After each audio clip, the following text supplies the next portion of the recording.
The estate. I love an estate. They're brilliant things. You can do pretty much anything with them. If you want practicality, it's all here. If you want a fun driving experience, again, it can all be in the body of an estate. Now, we've had a bit of a thing for Vauxhalls lately on the channel, and so this time we're having a look at the Vauxhall Astra Estate 5th generation.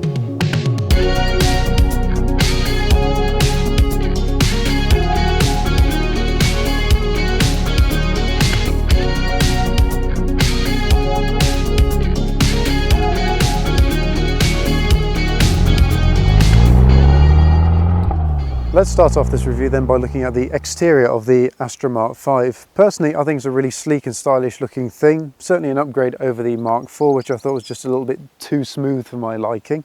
This is a lot sharper, a few more edges which really add to it, especially down the side here, and this little tiny bit of a dimple here in the door mirror. Such a small thing, but just a really nice bit of design which really complements the rest of the car. The wheels on this particular car are 17-inch and they really fill the arches up nicely. I think larger wheels on estates really look good anyway, so I may be a little bit biased towards that. But yes, continuing down the sides, chrome strips at the bottom of the windows, again they really add to it. Goes all the way down here. Big window here in the rear quarter as well, which is excellent for actually looking out the car in a car park. Certainly really good for when reversing into a tight space. The rear lights as well, they're quite a nice shape, quite sharp here at these two edges, but curves on round nice and smoothly. So again, you really see a lot of time and effort was put into this car to make it the best styled thing that it could possibly be. But we've had a look now at the outside of the car. Let's go and have a look underneath the bonnet and just see how easy it is to access the things in there. Getting underneath the bonnet of the Mark V Astra is extremely easy. Just go in through the driver's door. There's a little tab down here with a solid thunk. Pull that, close the door, go around to the bonnet, and then just underneath here there's a little tab to the right hand side of the Vauxhall badge. So you lift up just like that, and then it all opens for you. There's no stick involved because it's got a gas strut, which is really nice. Under here then, it is really quite tightly compact. There's a lot of things fit into quite a small area. However, to this car's credit, you've got good easy access to top up your oil, to check set oil using the dipstick just here. You've got your air box, which has got a few little bolts holding the top of it down. However, really quite easy access to get a screwdriver or something of that ilk in there to remove those. You've got your brake fluid just located back here, coolant, battery location is really good on this car, certainly very easy and very direct, but it's not often that I compliment a car on its battery surroundings. However, this little bag that's kept in, which I would imagine is probably waterproof, which really will aid a car in obviously wet conditions. So yeah, that's really quite nice on this car. Fuse box location as well, really easy to get into that, and same with the washer fluid as well. The bottle access is just here. It's really easy. There's not really much to complain about with that. However, one thing there is to complain about with this is access to the headlight bulbs. Trying to get your hand down into a space down here is really not easy. I'd imagine the best way of going about that is to possibly remove the air box and the fuse box just here, if obviously depending on which side needs replacing, if not both. However, it's not going to be an easy job if you want to do it quickly. So if you're looking at an Astra, just bear that in mind. Let's go and have a look at the interior. Once you're in the front of the Astra Estate, you are greeted with a bit of a sea of dark grey and black, and also a little bit of silver, which also adds quite a nice little touch to the car, especially just here and here. The one thing I don't necessarily like about that is the fact that you've got quite a glossy effect on this, which is great to look at. But if you start touching it, if you miss a button, you're going to get fingerprints absolutely everywhere on this. Great for the police if they want to solve a crime, but not so much if you want to keep the car nice and tidy. But if we work our way from driver's side to passenger side, we'll go through the car and what it's got. So you've got your electric window switches just down here on the door, which is really nice, simple location, very intuitive. You've got 4 electric windows in this particular car. You've also got your electric mirror controls as well, so again really quite simple and straightforward to use. You've got a little tweeter up here. Down here in the door you've got quite a large door pocket, certainly enough room to store a pair of sunglasses, and quite a large bottle as well. Big door speaker down here which gives out a good quality sound. That's one thing I've always found with Vauxhall cars, they have always produced a good sound quality as standard. However, obviously you're always going to find people who are upgrading their sound systems anyway, but as a standard thing, good quality. The lights up here, this is fairly standard placement for Vauxhall, to be perfectly honest. It's something they've done for years and years and years. I remember with my mum's Mark III Astra, it had exactly the same setup with that, same as the Zephira's. Many different Vauxhall models, it's quite simple and straightforward. It's probably shared. But yeah, you got your windscreen wiper controls just here. Indicators, they're quite an interesting one. We'll come back to those in a little bit. Steering wheel, quite small but also quite chunky. You've got a nice little stitching effect in there which adds a bit of class to the car. You've got radio controls for volume and changing the radio station and the like. Again, glossy black piano type looks on this. Again, not a huge fan of that because of the fingerprints thing, which just mucks the whole car up in terms of looks, I guess, but especially on the interior. But if we come down here to the center console where the main action of the car is, you've got your CD radio with plenty of options down here.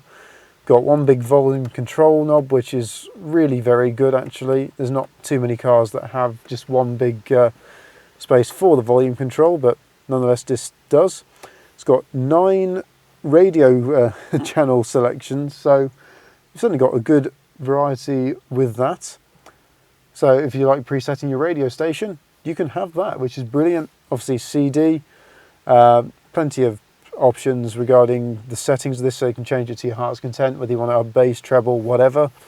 Air conditioning, that's really good. Circulation, all your temperature controls down here, and direction, everything like that. The buttons are really easy to use. It's a nice feeling car this, I have to admit. You've got your little 12 volt socket down here, which is not necessarily in the best place, because if you've got quite a chunky one for, say, a sat nav, you're going to block the direction controls for the vents, which again, not great. However, you have got a little space down here to store things. You can put a phone in there, but it won't stay upright. Obviously, gear stick just here, handbrake. You do have a cup holder, so you can put your standard drive-through cups or a little flask like I've got here. You have a little aux input as well, which you can do for the radio. However, I haven't fathomed out how to actually use that with the radio, but never mind. It's there if you want to use it. I'm sure if anybody's going to get this car, they can figure out in time how that works. The little light on here tells you what the radio station that you're listening to is, CD, tracks, all lit up in quite a nice orange, which really stands out against the rest of the grey and black in here. Obviously got your interior mirror. You've got these little mirrors so you can look at yourself. They've even got little lights on the edges as well, which again, a lovely little feature. Interior lights, they look good. The mirror, I've just knocked that off in terms of adjustment. And then the glove box, it's a soft open one, so it comes down really quite slowly. Your space for presumably a notepad, you've got another cup holder type thing in here. It's obviously not going to hold a flask, that's way too big. But one thing which is quite unusual in this, which I have never seen in another car, is that it's got a shelf. So you can split the glove box up into essentially 2 compartments. It's a little bit different, I will admit, but I don't hate it. I think it's quite useful, especially if you want to keep, say, more important things up top and some less important things down below. It's also got a bit of a soft touch feature on the clothes as well. But probably my favourite thing about being in the front of this car is look. You got a place in here where you can keep your sunglasses. Tell me that's not cool. Getting into the back of the estate is again really very easy. The doors open nice and wide, so you've certainly got plenty of room to get into here. You close it up. You got electric window control on the door card as well, which is really quite nice. The handle's really intuitive. Very, very small pocket in here, but then again, most cars in the rear, if they do have a door pocket at all, they are usually very, very small. This seat is in my driving position. As you can see, I've still got a fair amount of room for my knees, certainly a lot of room for my feet underneath here. It's quite a comfy place to be. The seats are really quite nicely padded in here. But yeah, headroom as well. That again, quite a lot of it. Certainly enough room for a bowler hat and possibly even a top hat if you want to go to that level. You've got lights up here. You've got two individual ones. So obviously you've got one person on one side. You don't have to have a light going the whole way across the back, which I think is very, very nice indeed. Certainly makes for a good reading light. But apart from the little door pockets in the back of both front seats, and of course the little cup holder just here, there's not really a huge amount more to be said about the rear. You've got Isofix child points in here certainly, and also split fold rear seats, but there's no sort of central armrest, there's no extra cubby holes here in the back. What you see is what you get. But what you do have in here is a lot of space, especially in the boot, which is where we're going next. We now move on to what is arguably the party piece of any estate, the extra practicality it can give you. The boot of the Astra Estate gives you 470 litres of space. You get 1,550 litres with the rear seat folded down all the way. You can split fold those as well, so you can either have two seats up from the passenger sides to the middle, or just have one seat up if you just leave that up and fold the other two down, which is a really good option basically to have with a car. Plenty of tethering points for various loads that you can have in the boot of the car via little tiny hooks that you've got dotted all around here. You've got a little luggage option down here, which I imagine would be great for holding things in there, such as this little towing eye. Really this should be underneath the floor, but it isn't on this car. But then again, it's kept easy access. You've also got a little bungee strap in the side here. Access to the rear lights though, that is quite easy. You've got just two little panels here which clip out like that, and then you can get access in, which is really very simple and straightforward, especially compared to the front lights on this car. And also you get this little roller blind type thing to come over here and hide whatever valuables you may have in the back of the car. If we lift this up here, you've got quite a bit more room underneath the floor. You get this little sort of, I guess, indent in here, which means you can hide a few more maybe flatter objects. I don't know what you might have in there, but you can store whatever. Space saver spare wheel in the back of the car. Top speeds 80 kilometers an hour, it's about 50 miles an hour with this. You've got all your tools for jacking the car up should you need to change the wheel on it. If all this practicality with the estate is not enough for you, or you want to take your home with you away when you go on holiday by having a caravan, you can obviously fit a tow bar to the car. You've got 720 kilograms worth of unbraked trailer weight you can pull with this car, or if you have a brake trailer you can tow up to 1,400 kilograms. But again, if even that is not enough for you, because you've got roof rails, you can have a roof box on here too. But one thing that I thought was really quite interesting around here at the back was that the number plate lights light up every time you open the boot. It's something really small, but again, it's just another little detail that adds to the car. But yes, we've had a good look around the interior, we've had a good look underneath the bonnet for accessibility. Let's find out how the Astra Estate is to drive.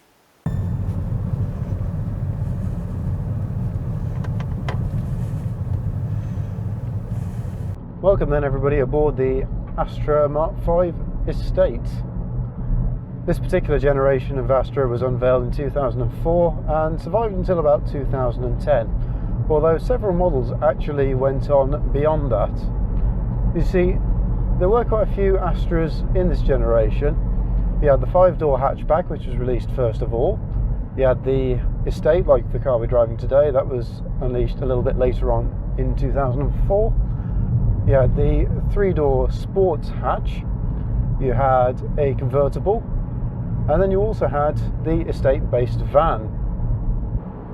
The Astra Estate starting price then was just a whisker underneath £14,000, and for the entire range that went up to about £23,500. So a fairly good value car really when you look at everything that the estate comes with, especially the extra space in the boot, which of course, as we already mentioned, is always the highlight of any estate car.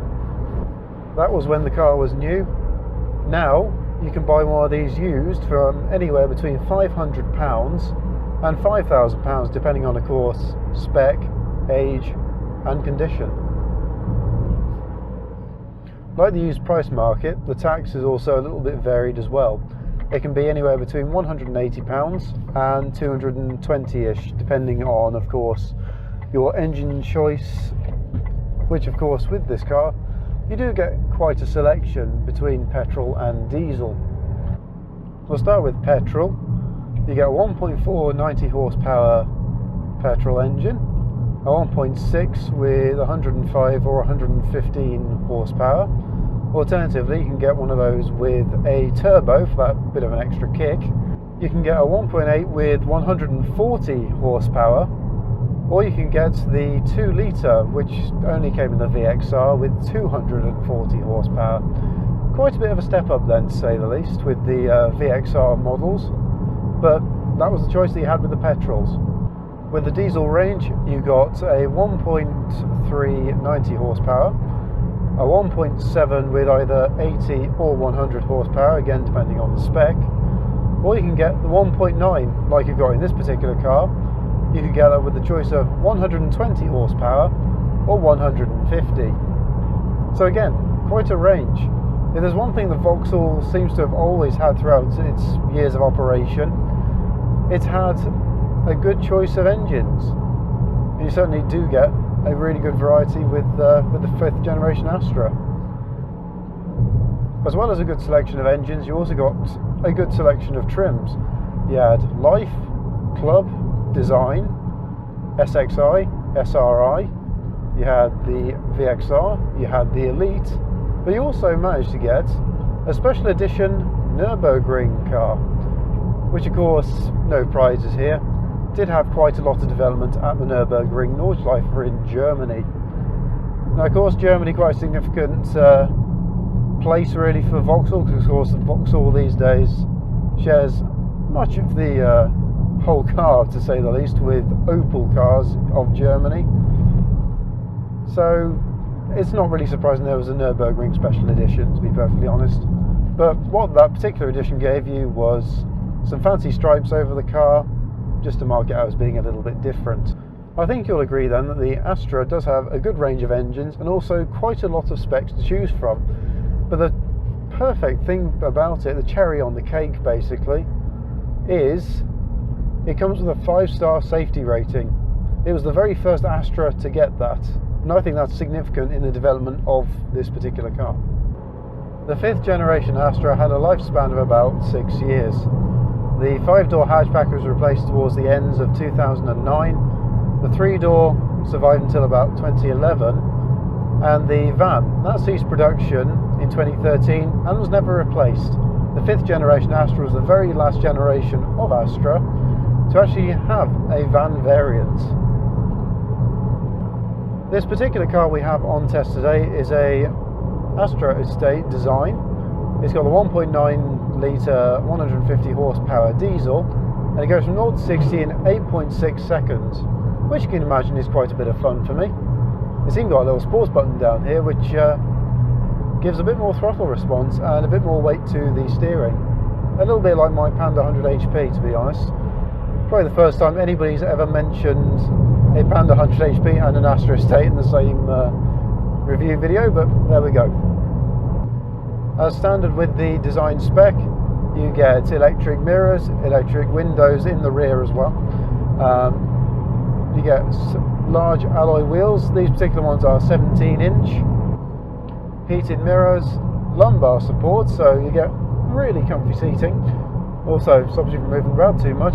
And also roof rails, which obviously you can't see from in here. You've also got a few options: full cloth seats, partial leather seats, which is what this car's got, and also sporty body hugging seats, which again I think this car might also have. These seats feel incredibly sort of body hugging, they keep you in place quite nicely. As standard on the Estate, you get airbags in the steering wheel, passenger side and side ones, so perfect in the side collision. You also get a CD player, you get body colour bumpers, electric windows in the front as standard, seat height adjustment for the driver, You also get ISOFIX child point seats fixings in the back. You get remote central locking, a space saver spare wheel, and rake and reach on the driver's steering wheel, so plenty of adjustment there to get comfortable in here. Speaking of the comfort, the seats are really quite soft and squishy. They're not hard at all. I find them really very comfy indeed. The sitting position is good. You get a footrest for your left foot when you're not operating the clutch. The pedal box, that's nicely spaced out as well. The steering's a good weight. The handling is quite fun. It's not the sharpest car I've ever driven, but it's perfectly adequate for a family estate. The power in this, as we mentioned, is 150 horsepower in this particular configuration, and it's got about 350 newton meters of torque. So to say the least, the pickup on this is really quite immense. I found driving this car that visibility is really good. The dials on the dashboard, they're extremely clear, very well laid out as well, with having the rev counter on the left hand side, fuel gauge dead center, and speedometer just to the right hand side. The lights, easy to reach and turn on when you need to. Stereo, that's easily reached as well with the volume control and all the buttons for it. Although personally I think there may be a couple more buttons than really are strictly necessary in here. The one thing that I'm not so keen on is the indicators, because they do self-cancel, but it can be a little bit of a lottery at times, to say the least. And if you try and cancel them for the car, it can sometimes maybe go the other way and make you look like you're indicating the opposite direction. Other than those minor niggles though, it's a good car. It's well sorted, it's well planted, it drives nicely, it's got enough poke to get you going, made to be quickly. Overall, it's not a bad car. The rivals of it though are the Volkswagen Golf Estate, the Renault Megane Sports Tourer, and the Ford Focus Estate. Obviously the typical main rivals for this car. The Astra I found though is a good middle ground between all of those rivals. You see, it's got good build quality like the Golf, it's got good styling like the Megane Sports Tourer, and it's got a fun driving experience like the Ford Focus. So overall then, I wouldn't necessarily say it's the best in class for any particular thing. However, it's a really good all-rounder. You got that extra space in the back, you've got a good driving position, you've got good economy, you've got 50 miles per gallon in this, by the way. So overall, it's a really good car, really good middle ground, and also it's quite a stylish thing as well. I quite like it. As much as I'm enjoying this car, I will have to hand it back to the owner at some point. So thank you very much to John for letting me drive this car and take it on review today. It's been a very enjoyable experience. And if you've liked this video, don't forget to leave a big thumbs up. Comment down below, let me know what's your favourite thing about the Astra Estate. Do you have one? What's your ownership experience of it been like? And of course, if you want to see more car-based content on the channel, don't forget to hit that subscribe button, because there's always going to be plenty of it coming up in the near future. Anyway, I've been Jake for Fuel Power. Thank you very much for watching, and I will see you in the next video. So until then, farewell.